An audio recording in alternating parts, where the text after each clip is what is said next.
வணக்கம் நண்பர்களே. என் நேரம் எங்கு செல்கிறதோ அங்கிருந்து தான் என் எதிர்காலம் பிறக்கிறது. அப்போ என் நேரம் எங்கு செல்ல வேண்டும் என்று நான் யோசிச்சுக்கிட்டே இருக்கணும்.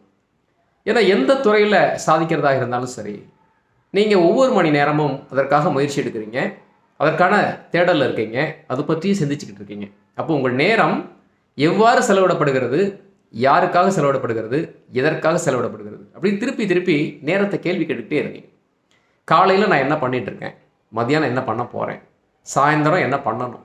அப்போது ஒரு நாளைக்கு 10 மணி நேரம் உங்கள் நேரம் எதற்காக செலவிடப்படுகிறது திருப்பி திருப்பி கேட்டுக்கிட்டே இருந்தீங்கன்னா அந்த நேரம் செலவிடப்படும் முக்கியத்துவம் அதிகமாகிட்டே இருக்கும்.